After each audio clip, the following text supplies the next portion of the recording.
Hello everyone. Anant faith learning में आपका हार्दिक स्वागत है। बच्चों, राजस्थान बोर्ड का जो मॉडल पेपर है उसका पार्ट ए मैं आपको पहले ही करवा चुका हूं, केमिस्ट्री का। और आज मैं आपके लिए पार्ट बी लेके आया हूं, सेक्शन बी लेके आया हूं, जिसके अंदर 1.5 नंबर के सवाल आएंगे बच्चों इस साल। और जो कुल सवाल होंगे, टोटल जो क्वेश्चन होंगे वो 12 होंगे। यानी कुल जो ये पार्ट होगा ये 18 मार्क्स का रहेगा। और ये आपके लिए जो है मेन पार्ट रहेगा, क्योंकि इसमें कुछ न्यूमेरिकल्स भी आपको मिलेंगे, केमिकल रिएक्शंस भी आपको मिलेंगी। तो देखिए बच्चों, अपन स्टार्ट करते हैं। सबसे पहले अपन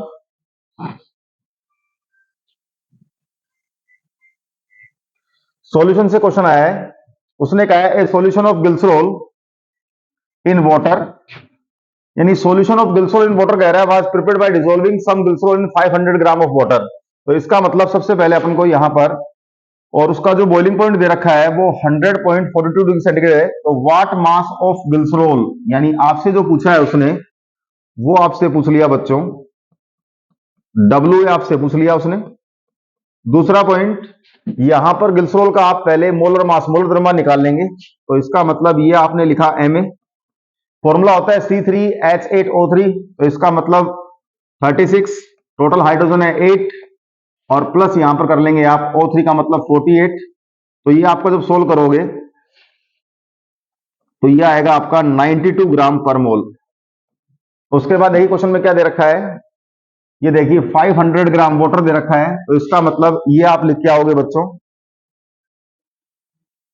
डब्ल्यू बी इक्वल टू आपको दे दिया कितना, 500 ग्राम। और क्वेश्चन के अंदर देखो बच्चों, के बी जो है वो गिवन है। तो यहां पर आप लिख सकते हैं के बी इक्वल टू आपके पास आ गया 0.512। यूनिट याद रखना केल्विन किलोग्राम मोल इनवर्स, जो कि गिवन है इसके अंदर। याद रखना इस केबी का फेमस नाम होता है, जो आपको पता भी है, कई बार पूछ लेता है, इब्लियोस्कोपिक कांस्टेंट। ये भी आपको ध्यान रखना है, इब्लियोस्कोपिक स्थिरांक होता है। उसके बाद सबसे मेन चीज देखो, इस गोल का क्वथनांक यानी सॉल्यूशन का जो यहां पर बॉइलिंग पॉइंट दे रखा है वो 100.42 डिग्री सेंटीग्रेड है। इसको आप क्या लिख के आएंगे बच्चों, ये आपको दे दिया TB equal to 100.42 degree centigrade, ये दे दिया। और आप जानते हैं जल के लिए जो क्वथनांक होता है, यहाँ वाटर जो है वो प्योर सॉल्वेंट है, उसके लिए होता है अपन जानते हैं 100 डिग्री सेंटीग्रेड। तो सबसे पहला काम तो आप क्या करेंगे यहां पर बच्चों, डेल्टा टीबी इक्वल टू होता है टीबी माइनस टीबी नॉट। तो आप सोल्व कर लेंगे इसको आराम से, 100.42 माइनस 100, तो ये आ जाएगा आपके पास कितना, 42 degree, 0.42 degree centigrade.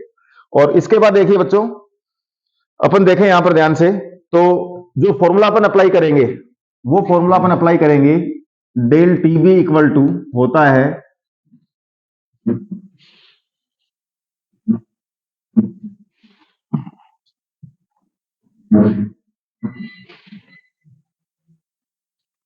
Delta TB equal to K B into W A into 1000 upon M A into W B gram. अब अगर ध्यान से देखें, अपने पास सारी वैल्यू अपने पास है, सिर्फ डब्ल्यू ए को छोड़कर। तो पहले फॉर्मूला बना लें, डब्ल्यू ए इक्वल टू हो जाएगा, इसको क्रॉस मल्टीप्लाई कर देना, delta T B into M A into W B upon आ जाएगा बच्चों के बी इंटू 1000। तो ये देखिए डब्ल्यू ए इक्वल टू आप कैसे फिलअप करके आएंगे, डेल्टा टी बी अभी आपने निकाली value 0.42 into M A into W B. M A आपके पास कितना था 92, और डब्ल्यू कितना है 500।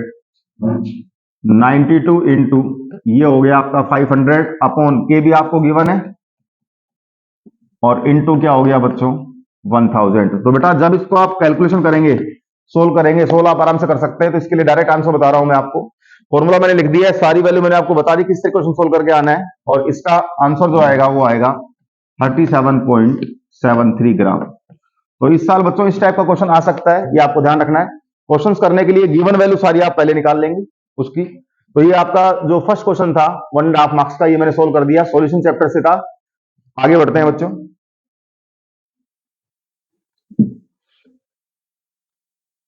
फिर देखिए बच्चों, नेक्स्ट क्वेश्चन जो आया है वो कहना चाह रहा है किसी विलियन के लिए मोलरिटी इंग्लिश में गलत लिख रखा है इसने, आपको ये ध्यान रखना है, मोलरता और मोललता में अंतर लिखिए। 1.5 नंबर का सवाल दिया है, तो आपको ध्यान रखना है इस क्वेश्चन को सोल्व करने के लिए, ये आपने यहां पर लिख लिया मोलरिटी और ये आपने यहां पर लिख दिया मोलैलिटी। अंतर पूछा है तो डेफिनेशन मत लिख के आ जाना, डेफिनेशन नहीं लिखनी है बच्चों, डिफरेंस पूछा उसने। मोलरिटी और मोलैलिटी, इसको मोलरता बोलते हैं, उसको मोललता बोलते हैं। इसको ध्यान रखना, कैपिटल एम से इंडिकेट करते हैं और इसको इंडिकेट करते हैं बच्चों स्मॉल एम से। तो सबसे पहला पॉइंट ध्यान रखना, ये तो होता है बच्चों मोल पर लीटर और ये होता है बच्चों मोल पर केजी। दूसरा पॉइंट ध्यान रखना, इसका जो फॉर्मूला होता है कैपिटल एम इक्वल टू होता है WA into 1000 upon MA into V ml। इसका फॉर्मूला जो होता है स्मॉल m इक्वल टू होता है WA into 1000 upon MA into WB और किसके अंदर, ग्राम के अंदर। तो यहां पर ध्यान रखना है, यहां तो आप लोगे वॉल्यूम ऑफ सॉल्यूशन, विलियन का आयतन, और यहां पर आप लोगे ये देखो WB जो लिख रखा है, ये आपको क्या ध्यान रखना है, ये सोलवेंट, सोलवेंट का मास है, ये आपको ध्यान रखना है। ये डिफरेंस हो गया। फिर जो सबसे इसके अंदर अच्छा डिफरेंस होगा वो क्या होगा बच्चों, ध्यान रखना, अगर आप टेम्परेचर की बात करें तो आपको ध्यान रखना है मोलरिटी जो होती है वो तो is a function of temperature है। इसका मतलब क्या होता है बच्चों, इसके अंदर वॉल्यूम है तो वॉल्यूम यानी आयतन जो है, volume is affected by temperature, यानी आयतन तो ताप से प्रभावित हो सकता है, लेकिन ध्यान रखना जो द्रव्यमान होता है, जो मास होता है वो डज नॉट अफेक्टेड, जो द्रव्यमान होता है बेटा वो तापमान से प्रभावित नहीं होता है। तो ये इस तरीके से आप इसका डिफरेंस देके आएंगे। पहले तो आप बता दोगे इसकी इकाई जो होती है, यूनिट होती है मोल पर लीटर होती है, उसकी मोल पर केजी होती है। फिर आप कहोगे इसके फॉर्मूले के अंदर अपन सब कुछ सेम है, विलियन का आयतन लेते हैं, वॉल्यूम ऑफ सॉल्यूशन लेते हैं, लेकिन उसके अंदर क्या लेते हैं, विलायक का द्रव्यमान, मास ऑफ सॉल्वेंट लेते हैं। फिर सबसे इंपॉर्टेंट पॉइंट ध्यान रखना, जो तापमान होता है, टेम्परेचर होता है, मोलरिटी तो होती है is a function of temperature. इसका मतलब होता है कि जो आयतन होता है वो तो ताप से क्या हो रहा है, प्रभावित हो रहा है, अफेक्टेड हो रहा है, लेकिन द्रव्यमान पर इसका कोई प्रभाव नहीं पड़ता। कि कई बार तापमान का प्रभाव भी पूछ लेता है, टेम्परेचर इफेक्ट पूछ लेता है। तो ये था 1.5 नंबर का सेकंड क्वेश्चन। उसके बाद आगे बढ़ते हैं बच्चों। फिर देखिए बच्चों आगे आते हैं, अब की बार क्वेश्चन आ गया प्रथम कोटि की अभिक्रिया के लिए समाकलित वेग समीकरण। तो बच्चों ये थोड़ा बड़ा क्वेश्चन आ गया, derive integrated equation for first order reaction. इसको देखिए, सबसे पहला काम क्या करना है, इसकी आपको डेफिनेशन लिख के आनी है। और डेफिनेशन क्या लिख के आओगे, the rate of reaction is directly proportional to the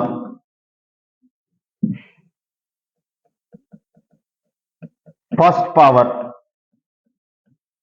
of the concentration of reactant. इसका मतलब क्या हो गया, जो अभिक्रिया का वेग होता है वो क्रियाकारक की सांद्रता के प्रथम घात के समानुपाती होता है। और फिर वहां पर आप अज्यूम कर लेना, मान लेना, आपने क्या कहा, जब आपका समय 0 था तो सांद्रता आपने कंसंट्रेशन मान ली स्मॉल a मोल पर लीटर। जब टाइम 0 लिया आपने, सांद्रता कितनी मान ली, स्मॉल a मोल पर लीटर। लेकिन जैसे ही आफ्टर टाइम t समय पश्चात, आफ्टर टाइम आपने क्या लिया बच्चों, आफ्टर टाइम t ले लिया, t समय पश्चात, तो मान लीजिए सपोज x मोल पर लीटर, सपोज x मोल पर लीटर पदार्थ यानी सब्सटेंस, x मोल पर लीटर सब्सटेंस जो है वो डिकम्पोज हो गया यानी अपघटित हो गया।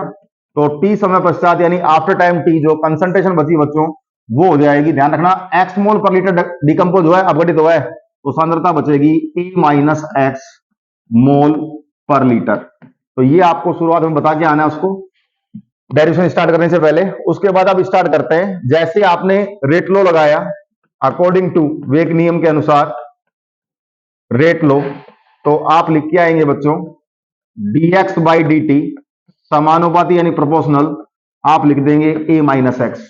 dx अपॉन डी टी हो जाएगा समानुपाती a माइनस एक्स। उसके बाद बच्चों फिर आप इस समानुपाती प्रश्न को हटा लें तो dx बाई डी टी और फिर लिख देना आप equal to k a minus x, समीकरण नंबर इसको 1 दे देना और लिख के आना हेयर जो बच्चों k होगा वो क्या होगा यहां पर रेट कांस्टेंट यानी वेग स्थिरांक। उसके बाद फिर आप लिख के आएंगे समीकरण को पुनर्व्यवस्थित करने पर rearrange this equation, equation number 1। तो इसका मतलब क्या हो गया, इस dt को आप आगे ले जाइए और a माइनस एक्स को नीचे ले आइए बच्चों। तो dx अपॉन ये हो गया a minus x equal to आ गया k dt, समीकरण नंबर 2 आ गई। फिर आप लिखेंगे समाकलन करने पर, समाकलन का मतलब यहां पर इंग्लिश में है इंटीग्रेशन, इंटीग्रेशन बोथ साइड। तो जैसे आप इंटीग्रेशन करेंगे इसका तो ये हो जाएगा बच्चों dx upon a minus x equal ये हो गया k dt। तो बच्चों इसका इंटीग्रेशन तो ध्यान रखना आप minus ln a minus x होगा इक्वल टू के टी और प्लस सी, ये समीकरण नंबर दे देना आप इसको, सी समीकरण दे देना। तो minus ln a minus x equal to हो गया के टी प्लस सी, समीकरण नंबर 3 हो गई। इसके बाद बच्चों यहां पर ध्यान रखना सी जो है वो क्या है, समाकलन स्थिरांक इंटीग्रेशन कांस्टेंट है। और अब देखना यहां पर आप कंडीशन अप्लाई कर रहे हैं व्हेन, जब स्मॉल टी बराबर 0 है। जब बेटा समय 0 था तो कोई भी पदार्थ कोई भी सब्सटेंस डिकम्पोज नहीं हुआ, इसका मतलब x बराबर भी क्या आ गया 0। जैसे बेटा ये दोनों मान इसमें रखेंगे आप तो ये देखिए x की वैल्यू 0 हो गई तो बेटा माइनस ln a बराबर क्या आ जाएगा आपके पास c। और जब माइनस ln a बराबर c आ गया तो अब जो फाइनल आप वैल्यू पुटअप करेंगे इसके अंदर c की वैल्यू पुटअप करेंगे तीसरी के अंदर, तो आप लिख के आएंगे minus ln a minus x बराबर के टी और माइनस ln a, इसको दे देना बेटा समीकरण नंबर 4। यहां तक हो गया। इसके बाद देखो इस के टी को अगर आप इधर ले आए तो क्या इसको लिख सकते हैं के टी बराबर ln a minus ln a minus x. तो के टी बराबर आपके पास क्या आ गया बेटा, यहां जगह कम है, इसको पर ऐसा करते हैं नेक्स्ट पेज पे लेके चलते हैं। ये देखिए बच्चों के टी बराबर आपके पास आया था ln a minus ln a minus x, आप पढ़ते ही हो एक तरीके से log a minus log b है, तो इसको आप लिख सकते हो बच्चों के टी बराबर ln a upon a minus x यानी log a अपॉन b। अब जो नेचुरल log है बच्चों उसको अपन log में कन्वर्ट कर रहे हैं और इस टी को मैं आगे भेज रहा हूं, तो ये आपके पास आ जाएगा k equal to 2.303 upon t log a upon a minus x. एक इक्वेशन तो आप बेटा ये बना के आ सकते हैं, यहां पर a इनिशियल कंसंट्रेशन है, a माइनस एक्स फाइनल है, तो इसी का अनदर फॉर्म आप क्या लिख के आ सकते हैं k equal to 2.303 upon t log a not upon a। इसको अपन ऐसे भी शो करके आ सकते हैं एग्जाम के अंदर, ये आपको ध्यान रखना है। तो ये तो इंटीग्रेटेड इक्वेशन थी, समाकलित वेग समीकरण थी प्रथम कोटि की अभिक्रिया के लिए। मान लीजिए अर्धायु हाफ लाइफ पूछ ले तो ये भी आप डायरेक्ट याद रखना टी ऑफ इक्वल टू होता है 0.693 अपॉन के। तो इस तरीके से क्वेश्चन आपका पूरा सोल्व हो गया है बच्चों। अब इसमें आगे बढ़ते हैं अपन वापस। तो बच्चों ये अपना क्वेश्चन पूरा सोल्व हो गया है और इसके बाद नेक्स्ट क्वेश्चन पे आते हैं। ये देखिए बच्चों नेक्स्ट जो क्वेश्चन आया है वो आया है डी और एफ ब्लॉक से। एक तो उसने कहा है कि संक्रमण तत्व जो है वो रंगीन यौगिक बनाते हैं, और दूसरा क्वेश्चन करना चाह रहा है यहां पर जिंक को संक्रमण तत्व नहीं माना गया। ये क्वेश्चन कई बार आ चुका है, संक्रमण तत्व रंगीन यौगिक बनाते हैं। अब देखो 1.5 नंबर के सवाल में 2 सवाल दिए इसने, यानी ये भी बेटा 3/4 का है और ये भी कितने का है 3/4 का है। तो क्वेश्चन को किस तरीके से सोल्व करके आएंगे आप, ये देखिए बच्चों पहला क्वेश्चन का आंसर दे रहे हैं संक्रमण तत्व रंगीन यौगिक बनाते हैं, तो इसका मतलब जो ट्रांजिशन एलिमेंट होते हैं इनको बोलते हैं संक्रमण तत्व। अगर बिल्कुल सिंपल आंसर देना चाहें तो सिंपल लिख सकते हैं, जिन ट्रांजिशन एलिमेंट के अंदर बच्चों कौन सा ट्रांजिशन प्रेजेंट होता है, डीडी ट्रांजिशन प्रेजेंट होता है। इसको डीडी संक्रमण बोलते हैं कि जिन भी एलिमेंट के अंदर डीडी ट्रांजिशन प्रेजेंट होता है वो हमेशा कौन सा कंपाउंड बनाते हैं, कलर्ड कंपाउंड बनाते हैं। लेकिन इसमें एक चीज और ध्यान रखनी है, इसमें आपको ये और लिख के आना है, ये एब्जॉर्ब करते हैं रेडिएशन का, रेडिएशन को एब्जॉर्ब करेंगे, विकिरण को अवशोषित करेंगे, रेडिएशन को एब्जॉर्ब करते हैं और एब्जॉर्ब करने के बाद जैसे रेडिएशन यहां पर एब्जॉर्ब हो जाती है तो उससे 1d इलेक्ट्रॉन को प्रमोट कर देते हैं, promote to another d electron. ये आपको ध्यान रखना है इसके अंदर कि ये बच्चों विकिरण को अवशोषित करने के बाद जो है एक डी इलेक्ट्रॉन का ट्रांसफर कर देते हैं दूसरे डी कक्षक के अंदर। तो इस कारण से इसके अंदर कौन सा ट्रांजिशन प्रेजेंट होता है, डीडी ट्रांजिशन प्रेजेंट होता है, इसलिए कौन सा योगी बनाते हैं, कलर्ड कंपाउंड बनाते हैं। फिर देखिए बच्चों इसी के अंदर जो सेकंड पार्ट है वो कहना चाह रहा है जिंक इज नॉट कंसिडर्ड या zinc is not regarded as a transition element. तो देखिए इसका आंसर कैसे देके आएंगे आप, जिंक आप सब जानते हैं 30Zn होता है, इक्वल टू आप कह सकते हैं Ar, फिर बच्चों 4s2 और 3d10। तो आपको ध्यान रखना है चाहे तो इसकी एलिमेंट्री यानी कॉमन ऑक्सीजन स्टेट हो या एलिमेंट्री स्टेट हो, यानी मूल अवस्था हो या सामान्य ऑक्सीकरण अवस्था हो। अगर मूल अवस्था है तो आपको ध्यान रखना है कॉन्फ़िगरेशन ये हो गया, लेकिन ऑक्सीकरण अवस्था सामान्य कॉमन ऑक्सीजन स्टेट है तो भी डी कितना रहेगा 10, सिर्फ यहां से इलेक्ट्रॉन चले जाएंगे। तो चाहे एलिमेंट्री स्टेट हो या मोस्ट कॉमन ऑक्सीजन स्टेट हो, इसके अंदर डी ऑर्बिटल हमेशा कैसा होता है, कंप्लीटली फिल्ड होता है। डी ऑर्बिटल कैसा होता है, कंप्लीटली फिल्ड। तो आपको ध्यान रखना है बच्चों जिनके अंदर डी ऑर्बिटल पूर्णपूरित होता है वो संक्रमण तत्व नहीं होते। संक्रमण तत्व का मतलब होता है, ट्रांजिशन एलिमेंट का मतलब होता है जहां पर डी ऑर्बिटल क्या हो, इनकम्प्लीटली फिल्ड हो, उसको हम क्या बोलते हैं, ट्रांजिशन एलिमेंट। तो इसलिए जिंक को कंसीडर यहां पर नहीं किया है। तो ये क्वेश्चन था डी और ए ब्लॉक से। आगे बढ़ते हैं बच्चों, फिर देखिए नेक्स्ट क्वेश्चन पे आते हैं। ये देखिए बच्चों ये भी डी ब्लॉक से क्वेश्चन लिया गया है, असमानुपातन। यहां पर अपन बात करें, इसने कहा है असमानुपातन, जिसको इंग्लिश में बोलते हैं डिस्प्रपोर्शनेशन रिएक्शन। तो इसका मतलब, इसको रिएक्शन समझाता हूं मैं आपको। सबसे पहला पॉइंट इसका एग्जांपल अगर हम लेते हैं, परिभाषा से पहले अपन एग्जांपल ले लेते हैं। ये लीजिए मान लो आपने Cu+, इसके आपने 2 मोल्स ले लिए बच्चों। एक बार ये कन्वर्ट हो रहा है Cu+2 के अंदर और एक बार कन्वर्ट हो रहा है किसके अंदर, Cu के अंदर। तो आप ध्यान से देखिए यहां पर जो पर्टिकुलर ऑक्सीजन स्टेट है इसकी वो कितनी है बच्चों, यहां पर ये +1 ऑक्सीजन स्टेट है इसकी। तो +1 से एक बार किसमें गया, +2 के अंदर चला गया, और +1 से एक बार किसमें चला गया, 0 के अंदर चला गया। तो एक चीज बताइए, जब एक बार +1 से +2 में गया और एक बार 0 चला गया, तो मैं कह सकता हूं पर्टिकुलर जो ऑक्सीजन स्टेट होती है वो एक बार तो कैसी हो गई, लेस स्टेबल, और एक बार कैसी हो गई, मोर स्टेबल। यानी +1 से गया 0 तो अपन कह सकते हैं इसको क्या हो गया, ये रिडक्शन यानी अपचयन हो गया। और +1 से गया +2 में तो अपन क्या कह सकते हैं इसको, ऑक्सीडेशन। तो ध्यान रखना एक पर्टिकुलर ऑक्सीजन स्टेट एक स्थायी ऑक्सीजन अवस्था में एक बार कमी हो रही है और एक बार क्या हो रही है, वृद्धि हो रही है, तो उसी को अपन क्या बोलते हैं, असमानुपातन अभिक्रिया या डिस्प्रपोर्शनेशन रिएक्शन। इसका एक एग्जांपल और देना चाहूंगा मैं आपको। ये देखिए बच्चों 3MnO4-2, ध्यान रखना इसको बोलते हैं मैग्नेट आयन, और इसका मैं एसिडिक मीडियम में अगर इसको रेट करवाऊं तो एक बार तो ये कन्वर्ट होगा MnO4-, एक बार कन्वर्ट होगा ये MnO2 के अंदर। इसके यहां पर 2 मोल्स आ गए तो Mn तो कंप्लीट कर दिया। अब ध्यान से देखना साथ में यहां पर एक O2, क्योंकि यहां पर 8 ऑक्सीजन हो गए, 10 और 2 12। अब देखिए बच्चों ध्यान से, ये मैग्नेट आयन था, एसिडिक मीडियम में इसको जब रीड करवाया तो मैग्नेट आयन से बनाया परमैग्नेट आयन और मैग्नीज डाइऑक्साइड और O2।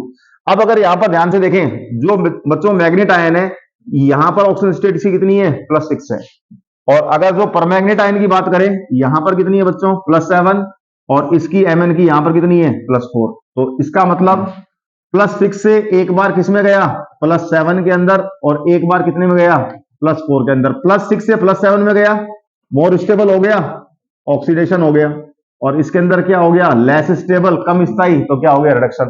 तो इसका मतलब ये दोनों एग्जांपल इंपॉर्टेंट रहेंगे असमानुपातन के लिए। एक बार उसका ऑक्सीकरण हो जाए और एक बार क्या हो जाए, अपचयन, तो उसी को अपन क्या बोलते हैं, असमानुपातन अभिक्रिया। ये कंप्लीट हो बच्चों। नेक्स्ट क्वेश्चन पे आते हैं। फिर देखिए बच्चों, उपसहसंयोजक यौगिक कोऑर्डिनेशन कंपाउंड से क्वेश्चन आया है। वीबीटी का क्वेश्चन है बच्चों, संयोजकता बंध सिद्धांत। COF6-3 की ऑक्सीकरण अवस्था यानी ऑक्सीडेशन स्टेट पूछी है उसने, संकरण पूछा है, हाइब्रिडेशन ज्योमेट्री पूछी है, और साथ में चुंबकीय प्रवृत्ति, सब कुछ पूछ लिया डेट नंबर के अंदर उसको। तो आप इसको कैसे सोल्व करके आएंगे बच्चों? देखिए, इस साल वीबीटी का चांसेस पूरा है ईयरली एग्जाम के अंदर आने का। सबसे पहले जो भी कंपाउंड, जो भी संकुल, जो भी कॉम्प्लेक्स आपको दे रखा है उसको आप लिख लें। ये देखिए आपको दे रखा है बच्चों COF6, ये दे दिया बच्चों -3। सबसे पहला काम आपको क्या करना है बच्चों, ये जो कोबाल्ट होता है सेंट्रल मेटल एटम CO, इसको आप लिख के आएंगे वहां पर Ar4s2 3d7, ये तो आप लिख के आएंगे इसको। इसका इलेक्ट्रॉनिक कॉन्फिगरेशन हो गया ये तो। उसके बाद ऑक्सीकरण अवस्था, इसको बच्चों X मान लेना। हम सब जानते हैं जो फ्लोरीन होता है, ये लिगेंड है, यहां पर इस नेगेटिव होता है, एक पर एक माइनस, तो बेटा X -6 इक्वल टू -3। ये देखिए ऑक्सीजन स्टेट आप निकाल रहे हो तो X -6 equal to total charge -3, तो बताइए X बराबर कितना लिख देंगे आप? +3। ये हो गया इसकी ऑक्सीजन अवस्था। दूसरा पॉइंट, उसके बाद अब देखिए टोटल 6 लिगेंड है यहां पर, तो इसका मतलब इसका कोऑर्डिनेशन नंबर जो होगा बच्चों वो भी कितना हो जाएगा? 6। और ध्यान रखें ये कैसा लिगेंड है बच्चों, ये यहां पर जो है वीक लिगेंड है, दुर्बल लिगेंड है, वीक लिगेंड है। तो बताए कंसेप्ट पता होगी इसके अंदर आपको, वीक लिगेंड के अंदर कोई पेयरिंग नहीं होती, कोई युग्मन नहीं होता, ये भी आपको ध्यान रखना है। तो इनिशियल रिक्वायरमेंट फॉलोअप करना है आपको। अब जब वीक लिगेंड आ गया तो यहां पर पहले तो आप ऑर्बिटल्स भी बना के आएंगे। ये देखिए बच्चों, ये आपने बनाया 3D, ये आपने बनाया 4s, ये बेटा 4p, और लास्ट जो बना के आएंगे कॉलम ऑर्बिटल का वो बना के आएंगे 3D 4s 4p, और ये बन जाएगा बच्चों 4D। अब देखिए बच्चों, जब इसकी ऑक्सीजन स्टेट यहां पर +3 है तो बेटा 2 इलेक्ट्रॉन तो आप यहां से रिमूव कर देना, निकाल देना, और 1 इलेक्ट्रॉन आप यहां से निकाल देना। तो अब डी के अंदर जो रिमेनिंग इलेक्ट्रॉन्स है वो 6 बच जाएंगे। तो इसका मतलब 6 आप कैसे फिलअप करेंगे? जब वहां पर कैसा लिगेंड है? वीक लिगेंड है, तो कोई पेयरिंग मत करना, पहले तो आप सिंगल सिंगल इलेक्ट्रॉन फिलअप करना। 1 2 3 4 और ये 5, और ये बेटा 6 इलेक्ट्रॉन। तो 6 फिलअप करने के बाद अब टोटल लिगेंड कितने हैं? 6। तो टोटल लिगेंड 6 जो है उनको आप कैसे फिलअप करोगे बच्चों? एक लिगेंड आपका फ्लोरीन का इसमें आ जाएगा, बॉन्डिंग के लिए लोन पे डोनेट कर देगा 2, ये 3 हो गए बेटा, ये 4F आ गए, ये 5F और ये 6F। तो जैसे आपने 6F भरे तो आप इस तरीके से पहले तो इनको ऑर्बिटल्स को मिला के आए, एक S का काम आया, 3 P के काम आए और 2 D के, तो आप ऐसे लिख के आना। ये तो हो गया इसका संकरण यानी हाइब्रिडाइजेशन हो गया बच्चों। उसके बाद ज्यामिति पूछी है उसने, ऑक्टाहेड्रल अष्टफलकी लिख के आना, ऑक्टाहेड्रल यानी अष्टफलकी होती है। दूसरा पॉइंट sp3d2 है, ये भी लिख के आ सकते हो आप। आउटर ऑर्बिटल कॉम्प्लेक्स, ये बाह्य कक्षक संकुल है, बाह्य कक्षक संकुल जिसको इंग्लिश में बोलते हैं आउटर ऑर्बिटल कॉम्प्लेक्स।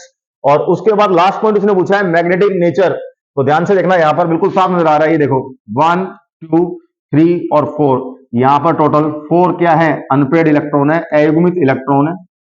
तो इसकी नेचर कैसी हो जाएगी बच्चों? पैरामैग्नेटिक यानी अनुचुंबकीय, पैरामैग्नेटिक। इस तरीके से आपको इस क्वेश्चन के अंदर पूरे मार्क्स मिलेंगे, मार्क्स नहीं कटेंगे। ये था अपना कोऑर्डिनेशन कंपाउंड से। नेक्स्ट क्वेश्चन पे आते हैं बच्चों। फिर देखिए बच्चों, नेक्स्ट क्वेश्चन जो आया डेट नंबर के अंदर दिया उसने, वो कहना चाह रहा है जैव अणु बायोमोलिक्यूल से आया क्वेश्चन, और वो यहां पर कहना चाह रहा है बच्चों कि प्रोटीन की प्राइमरी स्ट्रक्चर और सेकेंडरी स्ट्रक्चर के बारे में बताओ। तो यहां पर वैसे क्वेश्चन को ज्यादा लार्ज नहीं करके आना आपको, जो प्रोटीन है उसकी प्राइमरी स्ट्रक्चर पूछिए और सेकेंडरी स्ट्रक्चर पूछिए, तो आपको ध्यान रखना है प्रोटीन की जो बेटा प्राइमरी स्ट्रक्चर होती है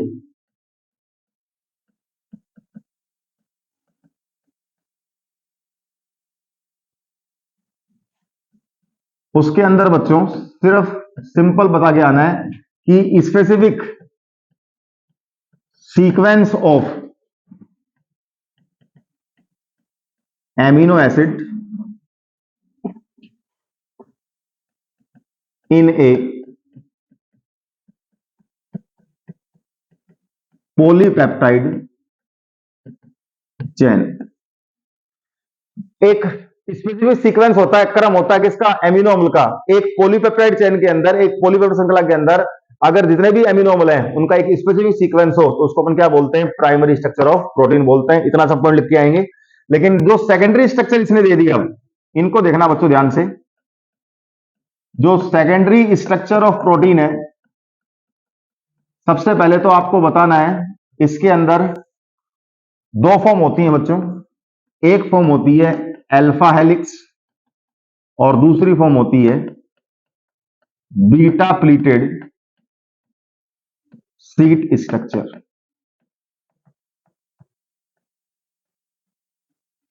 एक फॉर्म तो होती है बच्चों, जो सेकेंडरी स्ट्रक्चर ऑफ प्रोटीन है इसको दो पार्ट में डिवाइड किया है।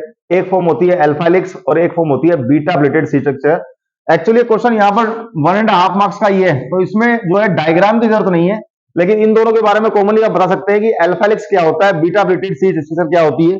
तो ये देखिए, इसको अपन नेक्स्ट पेज पे ले रहे हैं बच्चों। अल्फा हेलिक्स की बात करें तो वहां पर एक सिंपल अगर आप डायग्राम बनाना चाहें, क्योंकि ज्यादा नंबर का क्वेश्चन नहीं आया है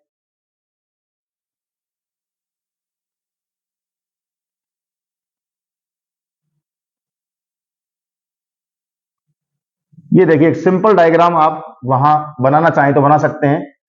यहां पर मैंने लिखा सी डबल बॉन्ड हो, और ये देखो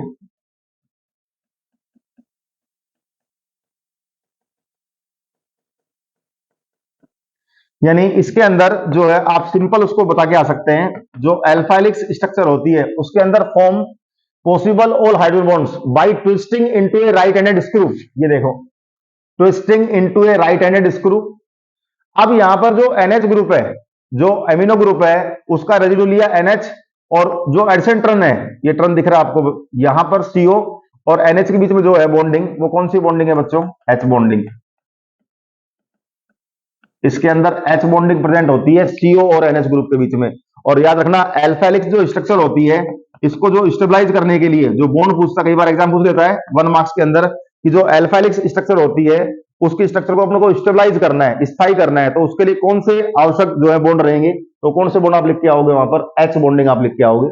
अब देखिए बीटा प्लेटेड, ये एग्जाम में डायग्राम जरूरी नहीं बनाना, आप सिंपल लैंग्वेज लिख के आ सकते हैं कि इसके अंदर जितने भी पॉसिबल संभावित H बंध बनेंगे, उसमें क्या होगा, जो एमिनो ग्रुप होता है उसका NH ग्रुप किसके साथ, जो CO ग्रुप होता है उसके साथ जो है अगले घुमाव के ऊपर, अगले टर्न के ऊपर क्या बना लेगा, H बंध बना लेगा। इसी को अपन क्या बोलते हैं, अल्फा हेलिक्स। अब देखिए बीटा प्लेटेड सीट क्या होती है, डायग्राम बना के आना चाहें तो बना सकते हैं इसमें आप, लेकिन कोई जरूरी नहीं है। RCH सिंपल उसको दिखाना है अपने को, सिर्फ शो करना है RCH, और ये अपन ने लिखा RCH।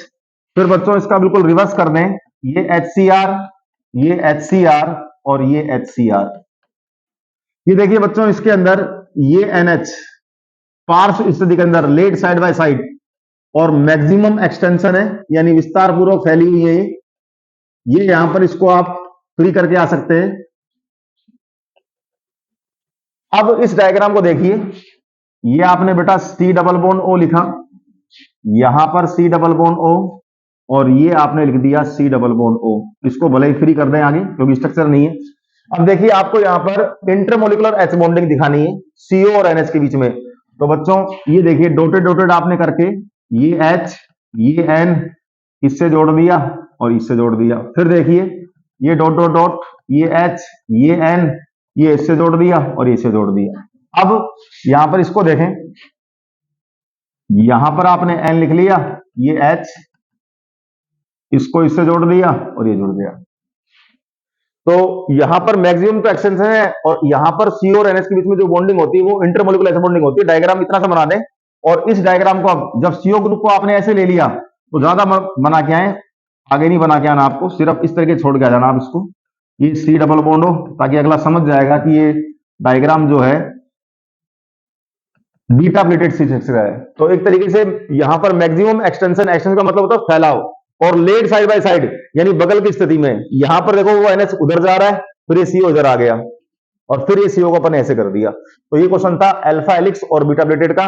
1.5 नंबर में आया तो डायग्राम की जरूरत नहीं है, सिंपल इसकी डेफिनेशन आप लिख के आ सकते हैं। फिर बढ़ते हैं बच्चों आगे।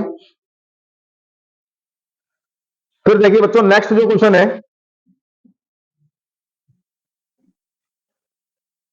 ये क्वेश्चन वैसे अपने एनसीईआरटी में नहीं दे रखा है। देखिए यहां पर ये कहना चाह रहा है सिर्फ रिएजेंट, अपने को सिर्फ जो है सिर्फ बेस दे रखा है कि सिर्फ बेस क्या है, लेकिन ये इसने पूछा है यूज और explain the help of chemical equation. तो देखिए बच्चों, सिर्फ रिएजेंट होता क्या है बता देता हूं मैं आपको। वैसे ये अपने राजस्थान बोर्ड जो एनसीईआरटी है चलाई है इस साल, उसमें नहीं दे रखा, उसमें ओनली सिर्फ बेस है। तो सिर्फ रिएजेंट क्या होता है देखो बच्चों, रोजेनलीन हाइड्रोक्लोराइड, रोजेनलीन हाइड्रोक्लोराइड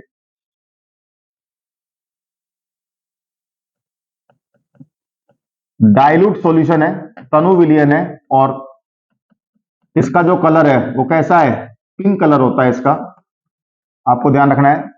गुलाबी रंग का तनु विलियन जो रोजेनलीन हाइड्रोक्लोराइड होता है उसको बच्चों SO2 के द्वारा, बाई SO2 यानी सल्फर डाइऑक्साइड के द्वारा कलरलेस यानी रंगहीन, कलरलेस डाइल्यूट सॉल्यूशन। दोबारा बता रहा हूं आपको, रोजेनलीन हाइड्रोक्लोराइड जो डाइल्यूट सॉल्यूशन होता है, पिंक कलर का जो डाइल्यूट सॉल्यूशन होता है उसको SO2 के द्वारा अगर अपन रंगहीन कर ले, कलरलेस डाइल्यूट सॉल्यूशन, रंगहीन तनु विलियन अगर आपको प्राप्त हो तो इसी को अपन क्या बोलते हैं बच्चों, सिर्फ रिएजेंट बोलते हैं।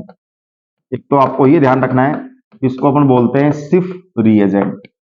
फिर देखिए बच्चों आगे, उसने कहा यह किसके लिए काम आता है और रासायनिक समीकरण की मदद से समझाइए। तो आपको ध्यान रखना है सिर्फ रिएजेंट जो होता है वो एल्डिहाइड और कीटोन, एल्डिहाइड एंड कीटोन में डिस्टिंग्विश टेस्ट, रासायनिक परीक्षण के लिए काम आता है। Distinguish test, distinguish chemical test रासायनिक परीक्षण के लिए काम आता है बच्चों, ये आपको ध्यान रखना है एक तो। और सिंपल आपको ध्यान रखना है, प्रैक्टिकल मिल जाएगा आपको ये।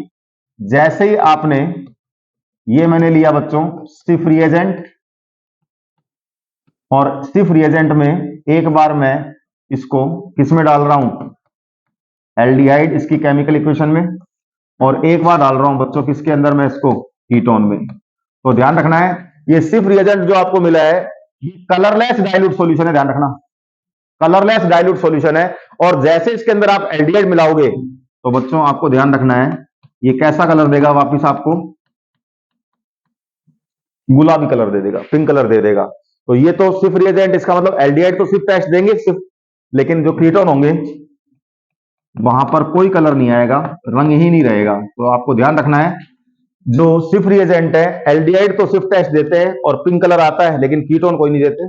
और यहां पर ये अपने जो सिलेबस के अंदर है बच्चों, बताना चाहूंगा मैं आपको, वो है अपने पास सिर्फ बेस है। और ये रिएक्शन आपने पढ़ी है, ये देखिए बच्चों, मान लो आपने यहां पर ले लिया एसिटाल्डिहाइड और आपको ध्यान होगा एल्किल अमीन, एल्किल अमीन को बोलते हैं H2NR। और जैसे ही आप रिएक्ट करेंगे तो आपको ये ध्यान होगा यहां से आप H2O रिमूव कर देंगे और ये आपके पास बनेगा, इसी को बोलते हैं सिर्फ बेस, सिर्फ क्षारक, या तो आप बोल सकते हो सिर्फ बेस सिर्फ क्षारक बोल सकते हो। और एक इसी का नाम होता है, देखिए देखो डबल बॉन्ड NR आ रहा है तो सब्स्टिट्यूटेड प्रतिस्थापी सब, और इसको बोलते हैं इमीन। इसका दूसरा सिर्फ बेस का सिर्फ क्षारक का दूसरा नाम होता है प्रतिस्थापी इमीन बोल दो या सब्स्टिट्यूटेड इमीन बोल दो। तो ये तो अपने सिलेबस के अंदर है, वो मैंने आपको बता दिया सिर्फ रिएजेंट किसमें काम आता है, क्या उसकी रिएक्शन होगी, आ जाए तो ठीक है बच्चों। आगे बढ़ते हैं अब। फिर देखिए बच्चों नेक्स्ट क्वेश्चन पे आते हैं। इसके बाद है बच्चों देखो, निम्नलिखित रासायनिक अभिक्रियाओं को पूर्ण कीजिए। ये जो रिएक्शंस आई है वो हेलो एल्केन हेलोरिन से आई है बच्चों, ये आपको ध्यान रखनी है। देखिए इनको अपन सोल्व करते हैं यहां पर। देखिए बच्चों फर्स्ट जो क्वेश्चन है C6H5Cl प्लस CH3Cl और उसने निर्जल AlCl3 दे दिया। तो देखिए बच्चों कैसे सोल्व करके आएंगे इसको अपन। ये जो फर्स्ट क्वेश्चन आपको दिया है इस तरीके से आप वहां एग्जाम के अंदर उसी में सोल्व करने की कोशिश मत करना। ये Cl इस तरीके से आप बना ले इसको, क्लोरोबेंजीन है, और फिर ये लीजिए आप CH3Cl। अगर आपको ध्यान हो ये बच्चों फ्रीडल क्राफ्ट रिएक्शन है, फ्रीडल क्राफ्ट अभिक्रिया है। और ये कौन सी अभिक्रिया है, ये एल्काइलेशन अभिक्रिया है, एल्काइलेशन यानी एल्किलीकरण। ये देखो CH3Cl, तो ये एल्काइल ग्रुप है यहां पर। और ये जो एग्जाम्पल है ये ESR का एग्जाम्पल है, इसको बोलते हैं इलेक्ट्रोफिलिक प्रतिस्थापन अभिक्रिया। और यहां पर जो कैटलिस्ट है वो लिया निर्जल, निर्जल को बोलते हैं बच्चों एनहाइड्रस AlCl3। तो ये देखिए बच्चों बेंजीन में अब ये जो CH3Cl है इसने सिर्फ इसको गायब पूर्ण कीजिए इसको। तो यहां पर ध्यान रखना आपको दो प्रोडक्ट मिलेंगे आपको, ये Cl एक बार यहां पर आपको ध्यान रखना है ये जो Cl है ऑर्थो पर अटैक करेगा और एक बार पैरा पर। तो एक तो ये ऑर्थो का बना के आएंगे और आप सॉरी एक बार तो आप ऑर्थो पे क्या जोड़ के आएंगे CH3 जोड़ के आएंगे, HCl बाहर चला जाएगा और एक बार क्या जोड़ के आएंगे पैरा पर। तो ये तो कैसा हो जाएगा बच्चों माइनर यानी अल्प, और ये कैसा हो जाएगा बच्चों मेजर। तो ये तो पहले क्वेश्चन का आंसर हो गया। दूसरा क्वेश्चन देखिए बच्चों, उसने दे रखा है CH3CH डबल बॉन्ड CH2 और फिर उसने दे दिया बच्चों HI। और ध्यान रखना यहां पर कुछ नहीं, एरो के ऊपर से कुछ नहीं लिख रखा। तो एक तो ध्यान रखना है ये जो है ये अनसिमेट्रिकल एल्कीन है, असममित एल्कीन है और HI आपको दे दिया यहां पर। तो HI का मतलब यहां पर जो नेगेटिव पार्ट है वो आयोडीन है। तो जहां पर लेस नंबर ऑफ, ये देखो इस कार्बन पर एक ही हाइड्रोजन है, इस कार्बन पर दो हाइड्रोजन है, तो आप एरो पे लिख देना मार्कोनिकोव एडिशन, मार्कोनिकोव का योग करवा रहे हो आप यहां पर। तो ये आंसर लिख के आ जाओगे आप CH3CH, यहां पर तो आई जोड़ी आना और यहां क्या जोड़ी आओगे आप CH3 2 आयोडोप्रोपेन। ये सेकंड क्वेश्चन हो गया। और ध्यान रखना अगर वहां पर एरो के ऊपर आपको, जैसे एरो कुछ नहीं दे रखा लेकिन अगर वहां पर एरो के ऊपर पेरोक्साइड दे देता आपको मान लो, तो वहां पर बेटा फिर मार्कोनिकोव एडिशन नहीं होता, वहां पर आप करके आते एंटी मार्कोनिकोव। तो अब की बार जो नेगेटिव पार्ट है जो आयोडीन है उसको यहां जोड़ के आते और इस H को आप यहां जोड़ के आते। तो ये भी ध्यान रखना एरो पर कुछ लिखा हो नहीं मिले और अनसिमेट्रिक एल्कीन दे रखा हो, असममित एल्कीन दे रखा हो, तो मार्कोनिकोव एडिशन आपको करके आना है। फिर देखिए तीसरा क्वेश्चन CH3CH2OH प्लस SOCl2। ये देखो बच्चों ये डार्जन रिएक्शन है, डार्जन अभिक्रिया है, इसको हीट कर रहे हैं। और यहां ध्यान रखना यहां जो कैटलिस्ट अपन लेते हैं वो कौन सा लेते हैं, पिरिडीन लेते हैं। तो बच्चों एक तो आपका आंसर आएगा CH3CH2Cl, हेलो एल्केन बन जाएगा और साथ में बच्चों SO2 और प्लस HCl। आपको ध्यान रखना है ये जो HCl है ये प्रबलम में होता है, स्ट्रॉन्ग एसिड होता है। अगर यहां पर आप पिरिडीन नहीं लोगे यानी बेस यानी क्षार नहीं लोगे तो ये HCl इस रिएक्शन को वापस रिवर्स कर देगा। इसको न्यूट्रलाइज करने के, उदासीन करने के लिए अपन क्या लेते हैं यहां पर, ये पिरिडीन काम में लेते हैं। तो ये हो गई बच्चों तीनों रिएक्शन आपकी। आगे बढ़ते हैं। फिर देखिए बच्चों 13 क्वेश्चन आया एल्कोहल फिनोल ईथर से आया हाइड्रोबोरेशन ऑक्सीडेशन। उसने अब की बार नेम रिएक्शन जो है हाइड्रोबोरेशन ऑक्सीडेशन, नेम रिएक्शन तो उसको नहीं कहा जा सकता वैसे तो, लेकिन इसके अंदर जो हाइड्रोबोरेशन ऑक्सीडेशन है तीन वर्डिंग अगर आपको नजर आ रही हो, एक हाइड्रोजन है, एक बोरोन है और एक ऑक्सीडेशन का मतलब होता है ऑक्सीकरण। सबसे पहले आप वहां क्या करके आएंगे, ये देखिए बच्चों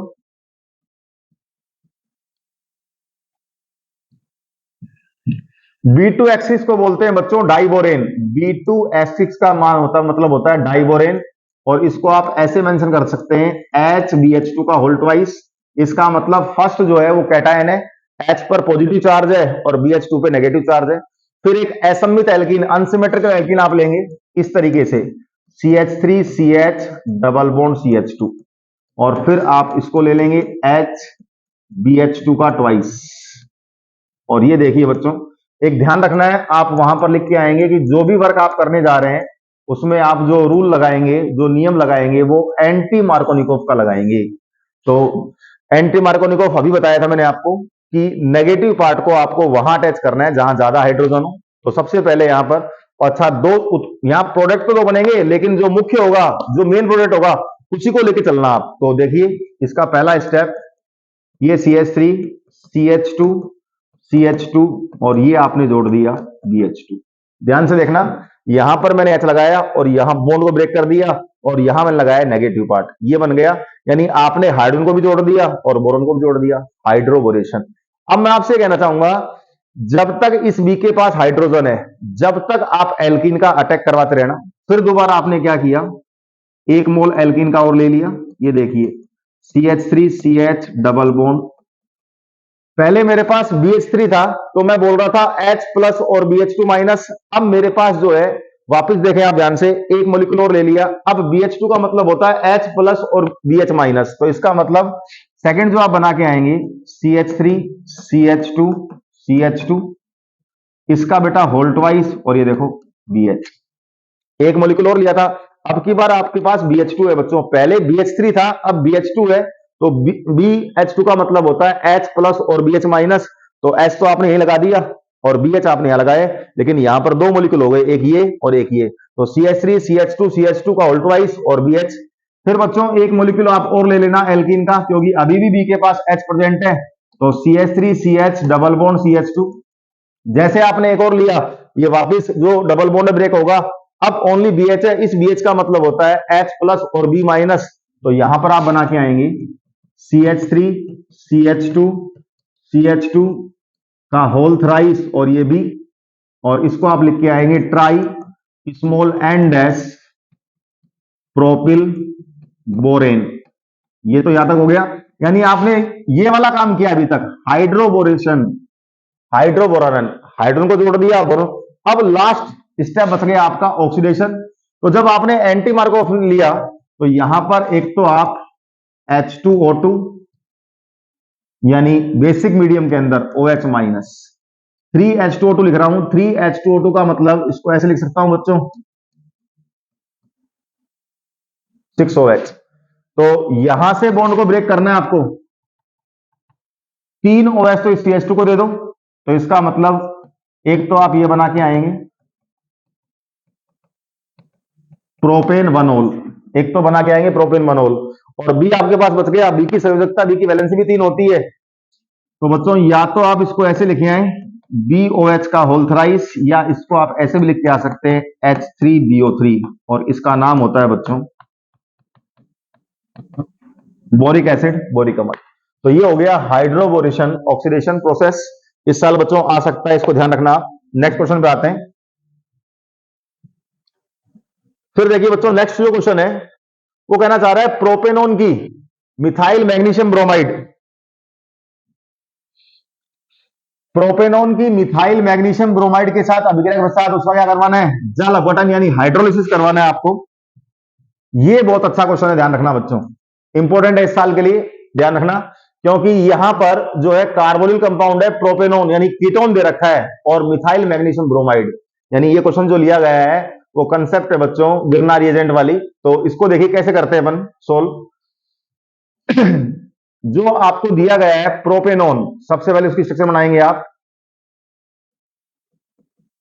इसको बोलते हैं बच्चों प्रोपेनोन, और जो कार्बोनिल कंपाउंड होता है ध्यान रखना ये पॉजिटिव होता है, ये नेगेटिव।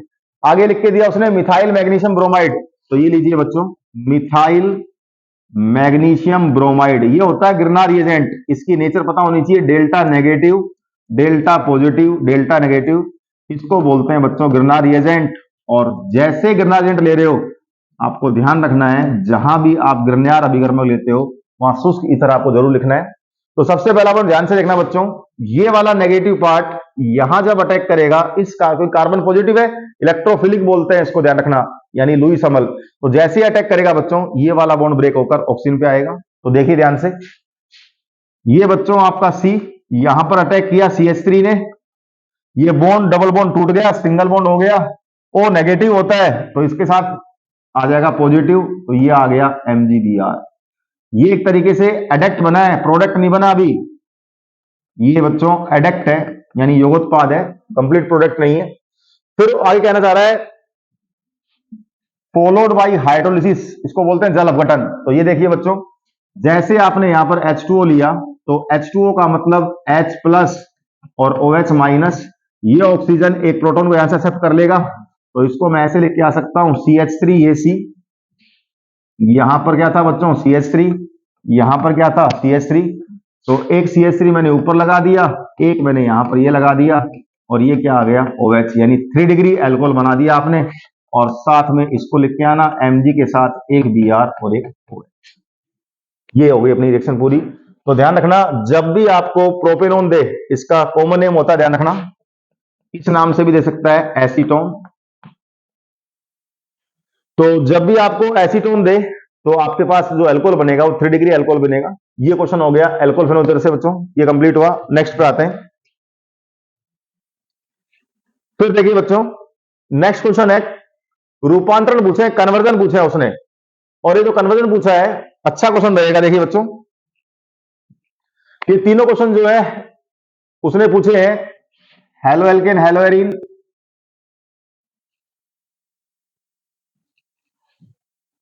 तो पहले अपन ऐसा करते हैं, उसने पहला क्वेश्चन दिया एथेन से उसको बनाना है ब्रोमो एथेन, तो आप एथेन का फॉर्मूला, फर्स्ट क्वेश्चन की बात कर रहे हैं, ये एथेन है और इससे आपको पहुंचना है ब्रोमो एथेन पर। ब्रोमो एथेन का मतलब हो गया बच्चों, ये देखिए बच्चों बिल्कुल सिंपल पॉइंट है, आपको एथेन दिया उसने और एथेन से वो कहना चाह रहा है ब्रोमो एथेन पे आप पहुंचिए। तो सबसे पहला point CH3 single bond CH3 और CH3 CH2Br, तो आपने एक रिएक्शन पढ़ी है बच्चों, ध्यान हो तो यहां पर मैंने ले लिया Br2/HNu फ्री रेडिकल हैलोजिनेशन, और फ्री रेडिकल हैलोजिनेशन रिएक्शन जो पढ़ी है उसमें आपने, तो जब यहां पर एक Br का अटैक करवाओगे तो HBr बाहर चला जाएगा और आराम से क्या बनाएंगे आप, ब्रोमो एथेन। ये हो गया फ्री रेडिकल हैलोजिनेशन, जिसको अपन क्या बोलते हैं, मुक्त मूलक हैलोजनीकरण। उससे बिल्कुल सिंपल कन्वर्जन था, डायरेक्ट दिया था उसने। फिर देखिए बच्चों दूसरा क्वेश्चन देखिए, प्रोपीन से बनाना है आपको 1 नाइट्रोप्रोपेन। प्रोपीन आप सब जानते हैं ये होता है बच्चों प्रोपीन। फिर देखिए 1 नाइट्रोप्रोपेन, तो पहले तो आप दोनों स्ट्रक्चर बना लें। ये देखो बच्चों, ये तो प्रोपीन है और ये 1 नाइट्रोप्रोपेन है। तो बच्चों अगर ध्यान हो, ये जो प्रोपीन है अगर मैं यहां पर बच्चों प्लस करके HCl ले लूं, प्लस करके HCl ले सकते हो, ये आप क्या ले सकते हो, HBr ले सकते हो, और जैसे ही मैं तीर के ऊपर लिख दूं परोक्साइड, तो जैसे मैंने तीर के ऊपर परोक्साइड लिख दिया बच्चों, अब देखिए ध्यान से, मान लीजिए आप यहां पर HBr ले रहे हो, तो ये देखो बच्चों CH3CH2CH2, ये क्या आ जाएगा बच्चों, क्या ये कह सकता हूं इसको मैं 1 ब्रोमो प्रोपेन। और उसने पूछा क्या है, 1 नाइट्रोप्रोपेन। थोड़ा सा अगर आप दिमाग लगाएं, हेलो एल्केन हेलोजन से क्वेश्चन है, और देखिए बच्चों बिल्कुल आराम से फटाफट आंसर देके आ सकते हैं। जैसे ही आप यहां पर AgNO2 लोगे तो माइनस क्या करिए आएंगे आप, ये बन जाएगा आपका 1 नाइट्रोप्रोपेन। और फिर देखिए इस पार्ट का लास्ट क्वेश्चन है, ये देखिए बच्चों टोलुइन से उसने दिया है बेंजील अल्कोहल, टोलुइन से कहना चाह रहा है वो बेंजील अल्कोहल। अपन ऐसा करते हैं नेक्स्ट पेज पर ले लेते हैं इसको। ये देखिए बच्चों उसने कहा आपसे टोलुइन को कन्वर्ट करना है किसमें, बेंजाइल अल्कोहल में करना है। सबसे पहले दोनों के फॉर्मूले देखो बच्चों, कन्वर्जन जब भी आए तो थोड़ा वहां घबराना नहीं, एग्जाम के अंदर कैसा भी कन्वर्जन दे दे पहले एक बार आप दोनों के फॉर्मूले लिख लें। जैसे ये क्वेश्चन है देखिए, तो बच्चों टोलुइन का जो फॉर्मूला होता है ये देखिए बच्चों, और बेंजाइल अल्कोहल जो होता है बच्चों,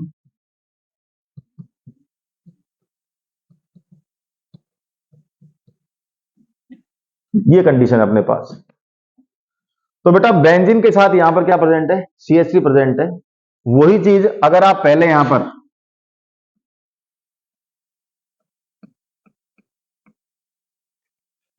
Br2/HNu ले लें, तो जैसे Br2/HNu आपने लिया, यहां पर क्या ये HBr रिमूव हो जाएगा और बेंजाइल ब्रोमाइड बन जाएगा।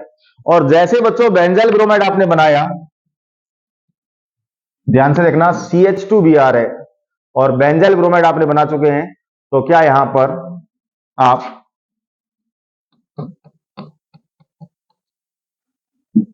एक्वस KOH ले लेंगे, तो यहां से KBr जो है वो रिमूव हो जाएगा और यहां पर क्या जुड़ जाएगा, OH जुड़ जाएगा। तो ये बच्चों अपन ने पूरा पार्ट सोल्व कर लिया है। ये अपने पास जो था ये पार्ट भी था जिसमें 3 क्वेश्चन थे।